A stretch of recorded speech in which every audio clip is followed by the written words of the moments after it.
Ito lang mahirap sa ano no, sa manual na motor. Panay pindot ka ng clutch. Sungkit dito sa ano, sa cambio. Wow. Convenient lang. Convenient lang kasi ang ano ang manual sa long ride. Pero sa mga like gantong traffic, grabe ang ano mo. Ang pagod.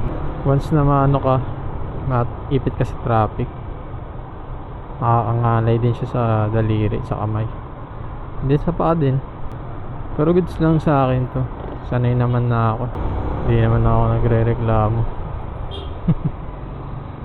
Hindi nagre-reklamo no, pero sinabi. Hindi, ano lang naman yun. Sinasabi ko lang naman. Kasi nga ako yung may experience na ako sa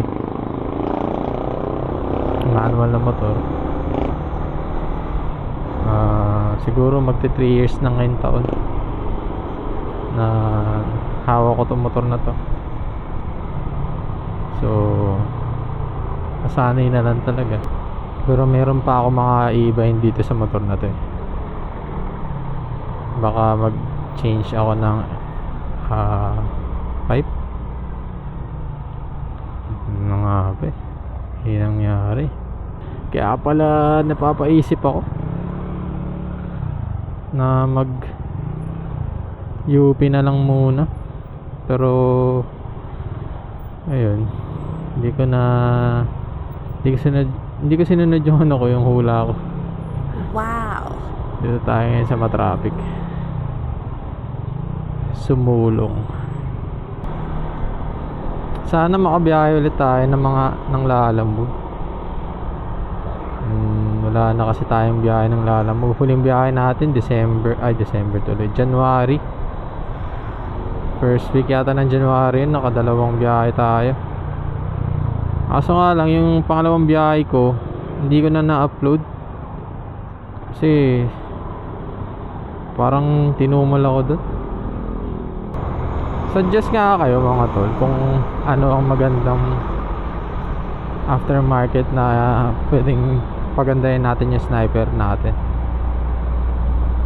Bala ko na kasi siyang gastusan or pagandahin, palitan ng mga parts. Kaya suggest kayo mga tol, comment down below sa mga viewers natin dyan, subscribers. Kanina sinusubukan ko na humingi ng booking para sa pag-uwi natin may kasabay. Ang kinukuha ko mga tol ay e-wallet, paid by e-wallet, para maipon natin sa pag biyahe natin next time. Hindi tayo hindi tayo magta-top up sa e-wallet o dire-diretso lang. Kasi ang alam ko, nag-update na si Lalamove na hindi na pwede yung mababa yung e-wallet mo. Kailangan medyo mataas na yun. So halimbawa kung mayroon ka 50 pesos na e-wallet credit, hanggang isang booking lang yun, hindi na pwedeng mag-double booking yun. So kailangan mo mag-invest at mag-top up. Kasi hindi ka papayagan nila Lalamove kapag hindi ganun kalaki yung ano mo, e-wallet mo. Kaya bye-bye na sa mga utang ng Lalamove. Sa mga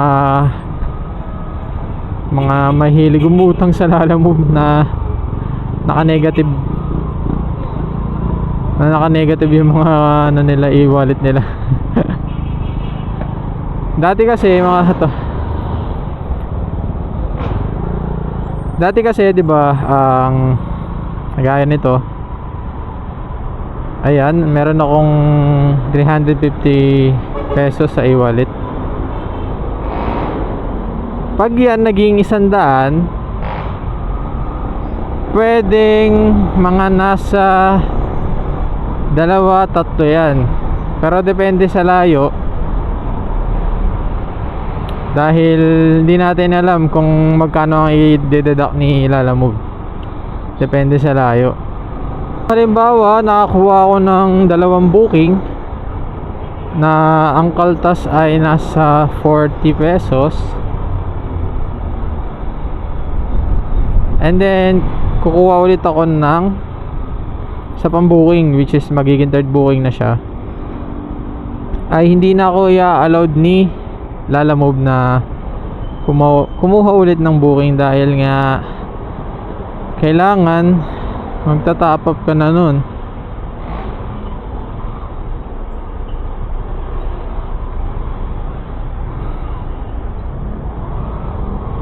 Kasi hindi na papayag si Lalamove na mag-negative yung ano mo, yung e-wallet mo. So yun lang. So kailangan na natin mag-invest talaga or gumastos bago tayo makakumita. Kasi parang ayun yata yung napansin ni Lalamove, no, na may mga rider na negative yung ano e-wallet nila, tapos hindi nila nababayaran masyado or hindi nila binabawi sa top up, nakapending lang, ganun. Hanap paldo na.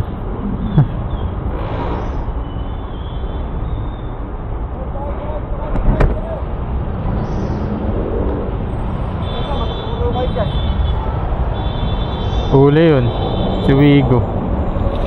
Bawal kasi yun mga tol dito sa Araneta. Pag kumaliwa kasi kayo dyan, Araneta ano na siya, Araneta Cubao. Tapos dito diretso to papunta to sa Cubao, and then pa Aurora E. Rodriguez. Dito kasi meron tong solid lane, white solid lane. So kapag napunta ka na dito sa kaliwa, inabutan ka ng solid lane, hindi na pwede, bali makuhuli ka na nun. Sa mga motor okay pa yun, pero sa mga kotse kasi hindi talaga papayagan. So ingat-ingat doon mga tol kapag napadaan kayo dito sa Araneta Cubao. Bali pala mga tol, nakakahiligan ko rin kasing mag-rides ng nagbablog.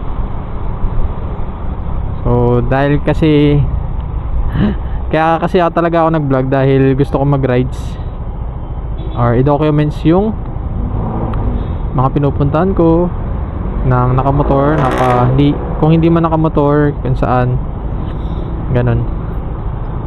And kasi pinagusto ko sa ano talaga sa pagbibideo or pagbablog.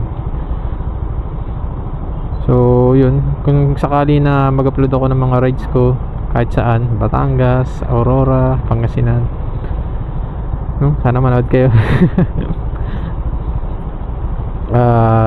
Kasi kinakapa ko rin kasi yung ano yung pagiging pag-edit nun.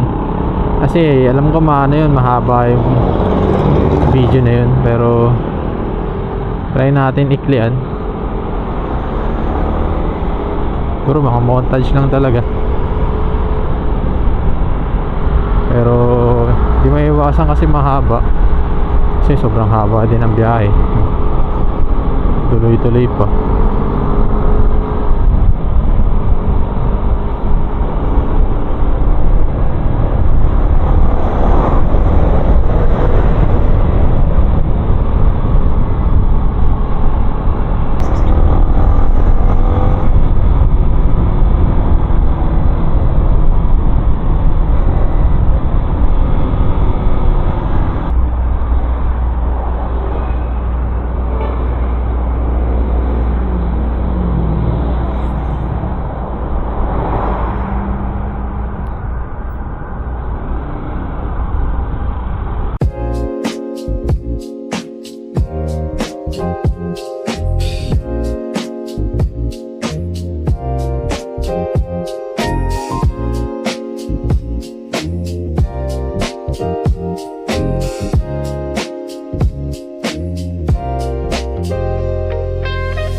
Boss.